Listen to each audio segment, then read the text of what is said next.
jotaay bi dañ koy commencer ci ki nga xam ne moo Birame Souleye Diop moom mi nga xamante ne moo yore ministère bi jëm ci wàllum énergie ak li ni mel moom nag mu daal di def ay propos keroog ci occasion bi nga xamante ne amoon na ko ci université bu Gaston Berger mu nekkoon l'université d'été bu Pastef à UCAD maanaam UCAD université Gaston Berger autant pour moi bu Saint-Louis foofu la ñuy commencer ak grand-père mu kon koo xamante ne bokk na ci Pastef wax ay propos yoo xamante ne ni daanaka sax dañoo fàtte li ko taxoon jug mu nekkoon benn rencontre intellectuelle mais mu daal di wax ci leaderam ak ci président de la République nee na moom gatsa la jàpp ni peut-être wala boog moom la wax ni moo leen indi ci boppu réew mi kon lu ñu war a continuer la ministère bi du lundi au vendredi la bu weesoo ay nit simple la ñuy doon donc ñoom jàpp nañ ni ku wax seen leader dara bëgguma jaar ci wax ja mais nee na ku wax seen leader dara nit ñi dañ ko delloo yow propos yooyu noonu est-ce que dan nga ko xaar ci koo xamante ne nii moom moo nekk actuellement di gouverner yore benn ministère. D'abord waaw su ko defaloon si la may bett. waaw ku mel ni Birame Souleye maanaam ministre Pastef bu taxaw jëlul posture Birame Souleye loolu moo may bett. xam nga ñun suñu parti bi li ma yàgg wax duñ ñëwee pouvoir bokkul ak yeneen parti fi mës a nekk les partis classiques duñ ñëwee pouvoir. ñun jëluñu pouvoir si ay deal jëluñu pouvoir si ay négociation kon moom nu mu ko waxee rek si gatsa lañ jëlee pouvoir ñun dañoo xeex ba falu. On a été porté au pouvoir. par le fer et le sang. Le fer mooy balle de plomb yi ñu doon dóor si militants yi et le sang mooy deret bi doon tuur noonu la jëlee pouvoir. kon mënu ñëw ba jël pouvoir dañoo jël pouvoir ñu ñuy saaga. ñuy riposter. noonu lañ jëlee pouvoir kon mënuñoo ñëw ba jël pouvoir di sol costume maanaam politiquement correct mënul nekk. politiquement correct da nga koy def ak ñi nga xam ne ñoom de seen côté tam ñu ngi def politiquement correct ak yow. mais mënoo jël pouvoir ku dem ba ñaawlu li Birame Souleye wax mooy man sama pap daf ma jox éducation de base daf ma ne lépp li nga xam ne boo ko defee nit bëggoo ñu la ko def bëggoo ñu def la ko. bu ko def nit lépp loo xam ne bu ñu la ko defee du la neex bu ko def nit léegi Birame Souleye bu demee ba wax ku saaga Sonko saaga leen ko loolu ñan la war a métti su demee ba métti leen mooy kon ñoom dañoo def loo xam ne neexul ñi. mais apologie bi saaga. non boobu ak xotti woon ma injure boobu noonu. le fait que amul fi est-ce que jàpp nga ne tam ci penc bi mu ko war a waxee la ko waxee rendez-vous intellectuel boo xamante ne ni da nga nekk ci temple du savoir fi nga nekk jël ay ndaw di leen jiite di waxtaan ñuy dégg. nga ne leen ku saaga diw nañ ko saaga. nit wax na lu gën a garaaw loolu si penc si kaw Ousmane Sonko te dérangé wul kenn. nit taxoon na si penc ne dem leen rey Ousmane Sonko dañ ko war a rey te dérangé wul kenn ba mu daan ngeen te kenn jàpp ko Suzanne Camara taxoon na wax loolu kenn jàpp ko ay Madiambal Diagne wax nañ lu gën a pire si Sonko kenn jàppu leen ñenn ñi sax bëgguma leen lim di leen xam nga may benn genre bëgguma sax attardé aussi yenn personnes yi. Il a juste protégé son leader Sonko dañ ko war a protéger c'est le guide de la révolution dafa sauver Sénégal. mais waruñu ko saaga. ñu koy saaga bu fekkee fayu da leen déranger kon ñoom xam nañ ni kon saaga bi du normal li Birame Souleye wax dafa am ñu mu déranger mais saaga yu ñuy saaga Sonko déranger wu leen. ñi wax kay bari na waa société civile wax nañ ñëpp. ba si biir Pastef. soo amee ñuy wax noonu seen posture normale posture Birame Souleye lañu war a jot. kon da nga jàpp ndaam ñu nekk ci biir Pastef affaire yi déranger leen. xaw ma de man cité wu ma ne dama ne. yaa wax de biir Pastef. yaa wax su amee ñi nga xam ne propos Birame Souleye da leen déranger ñoom protéger wu Ousmane Sonko. warul déranger kenn. d'accord posture boobu moo ñu fal. fayu moo ñu fal ñun dañoo dóor ñu fayu noonu lañ dafa falu. mais Ousmane da nga fàtte lu am solo lu Ousmane waxoon dafa woote woon li nga xam ne moo di idéologie. woote jàngale woote naka la ñuy gouverner. mu ne ñu jaay ko doole. mu gatsa bi door a jukk. léegi kooku boo demee ba yorub réew. est-ce que du idéologie yooyu nga war a tegaat ci table bi que gatsa bi. voilà léegi ñëwaat nga. léegi xam ñun Pastef dañoo ñëwoon sax au début dañoo ne woon ñun parti intellectuel lañ du ñu riposté dañuy saaga ñu rey seeni militant ñu ne nemm toog bañ leen sax ñun parti enseignant lañ waaye léegi ñu dem ba sës ñu si mur ñu fippu ba am liberté ba gars yi may ñu jàmb bañ dem ba falu waaw léegi suñ jëlaatee posture bu ñu yëkkoon jël bu ñuy soog a commencé ñii commencé waat du ñu saaga dañuy solaat suñu yére gatsa loolu la rek nañu may jàmb rek ñu may leen jàmb gars yi bu ñu buggee am jàmb rek nañ may Sonko jàmb. d'accord mais doyen Maguette Wade gis nga position bi nga xamante ne ni moom la pastefien bi am muy Ousmane Badji. je pense que mënul bett ñu bari parce que day wax en tant que ku farandoo mais au-delà de far bi comme dima ko posé sànq idéologie lañ fi tegoon et tout ça di wax xam-xam comme ni ko seen leader di waxee à chaque fois ñu jaay ko doore mu door a wane ni nag gatsa bi commencé na parce que sonn nañ. ñu gis tey ministre boo xamante ne nii moom moo yore wàllum énergie yi ni mel ak mine sax dem ba université bu Saint-Louis mooy UGB. am loo xamante ne rencontre la diggante ndongo yi ak ñoom waa Pastef fii mu daal di yëkkati kàddu yi ne ku nangam suñu leader nangam leen ko loolu naka nga ko jàngatee. waaw xam nga man nag dama bëgg bokk si ñi nga xam ne dama bëgg l'espace public bi le débat redevient sain et instructif. xam nga am na benn station boo xam ne boo si nekkee je le dis tout le temps du pouvoir comme de l'opposition certains de nos acteurs politiques, je pense que ils ont besoin d'une éducation citoyenne. Je le dis pour tout le monde. am na yoo xam ne rencontre yoo xam ne bu amee war a nekk rencontre xam-xam. nekk foo xam ne savoir lañ fay wax. ñu lay xaar si loolu yow ki la jiital wax que le débat doit être plaisant keneen ku fi wax leneen lu dëppoo ak loolu da ngay nekk en déphasage même ak sa leader. En plus on est dans une république.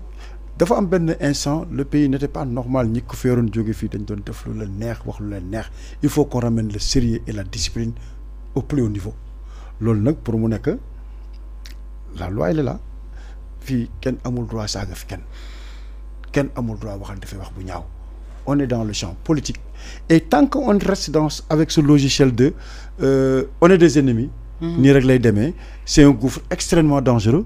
te ñun dañ see doyal askan bi dañ see doyal askan bi li ñuy xaar mooy tey li nga xam ne tey am na solo trop te ñoom ñu ngi koy def di ko teg te ñu bëri yëguñ ko xamuñ ko c'est ça qui est important moo tax ma jàpp ne aujourd'hui nous aurons besoin de contributeurs d'idées pour nan la ñuy def ba génn ci gouffre bi ñu nekk nii. ñi nga xam ne dañuy taxaw di saaga fii ku fi saaga nit institution Ousmane na ramener le débat bi mu wax et inviter les Sénégalais que le débat ne plaisant nañ dem solo mais fii kenn ku fi jël kàddu saaga nit yoon dina dal sa ko on n'est pas là pour s'insulter. Nous sommes tous des Sénégalais. Il y a eu un moment donné des gens ont fait ce qu'ils ne devaient pas faire.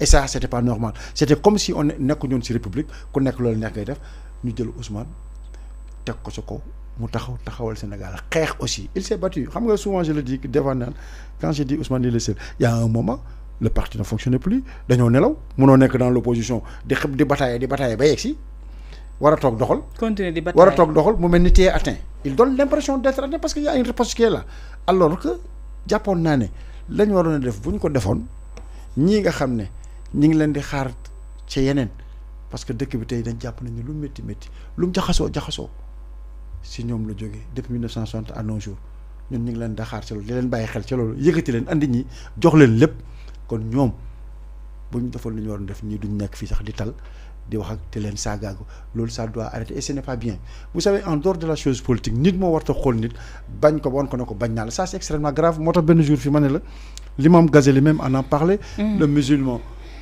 le cœur musulman c'est le mort parce que yenn yi dafay dem ba dafay romb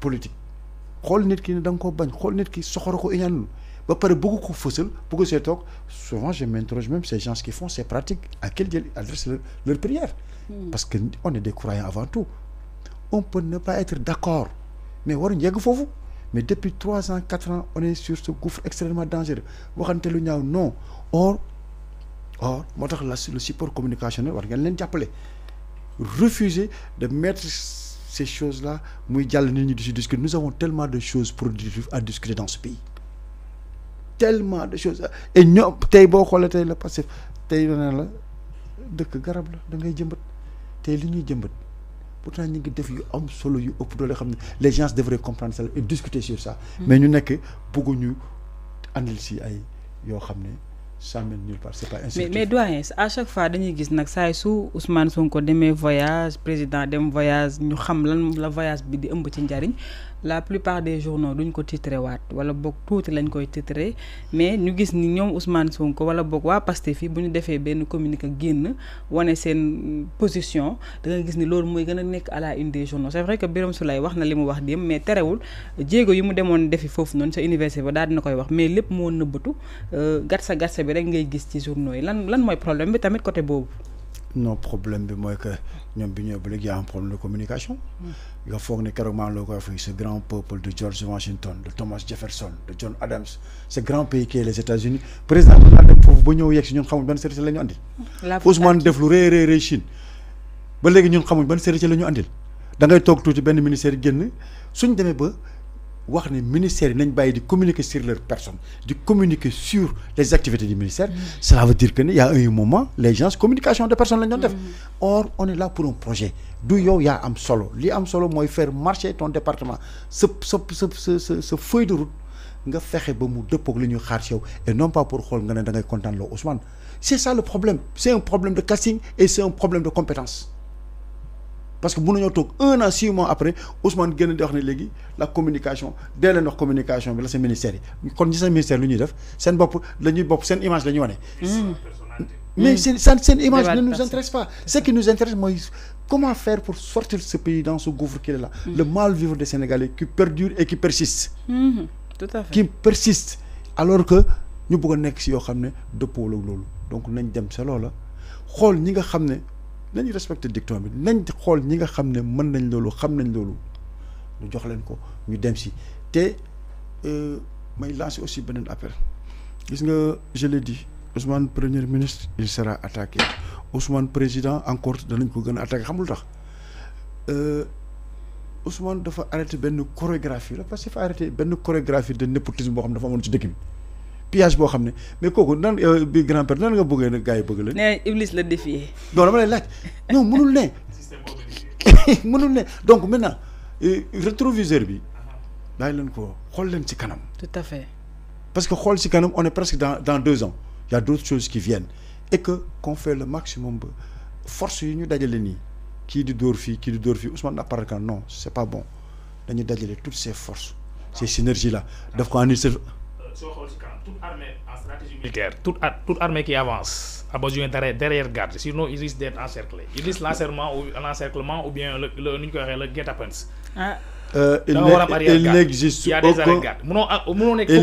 aucun parti au monde avant si projet bi ñu continuer di saaga. Les anticorps là ils jouent un rôle essentiel dans ce projet. À cause de ces anticorps là moo tax Sonko am jàmm benn côté. mënuñu continuer di ko saaga ñuy continuer noppi. justice bu deful liggéeyam dafa am ñoom ñeneen ñu koy def voilà léegi ñu koy saaga ñi yëpp dañ leen waroon jàpp tëj comme justice côté boobu deful liggéeyam dafa des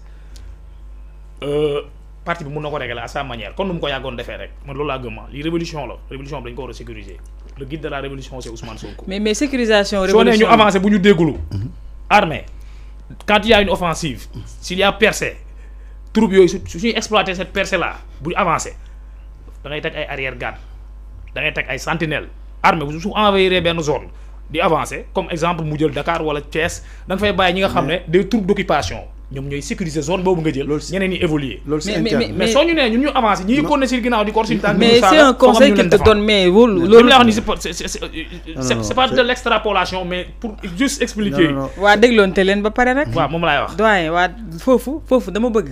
laajte la tam si lim lay wax nii. sens bu muy am mooy c'est vrai que di ngeen aar seen projet parce que yeneen da ngeen koy aar mais aussi à la place de loolu tamit wala à côté de ça aussi est-ce que du tam da ngeen war a def apologie ci prouesse yi nga xamante ne néewuñu jéego état deful jéego ndax boobu ba tey ku sa signature baax moom ngay def ay empreinte obligataire di am ay 400 milliards ak 300 milliards mais loolu bu fekkee ni waxool ñu leen ñu njëriñ bi communiqué woo leen ci comme ni ngeen daan def parce que ba ngeen nekk ci opposition bi lépp Ousmane Sonko bu sëkkatee sax ci même jour bi dañ koy gis ci internet bi mais léegi dafa mel da ngeen bàyyeeku lan moo waral ngeen bàyyeeku xam nga maanaam yaa gis bàyyeeku xam nga Pastef c'est le Sénégal mais bu fekkee wax kii na ma tuddati gerte bi moom ngeen gën ci kii Pastef mooy université voilà ñu ngi université boo fa ñëwee soo bëggee jàng da ngay jàng soo bëggee foo da ngay foo université am na benn salle dancing chaque jour day tëgg soirée chaque jour amul samedi amul dimanche chaque jour day am soirée su la nee chaque jour nga fay dem am na salle télé chaque jour am na match chaque jour da ngay seetaan championnat coupe d'Europe bu ñëwee coupe du monde coupe d'Afrique comme xam nga am na terrain basket bu fa neexee ngay basket chaque instant ay waa dig wala am na terrain football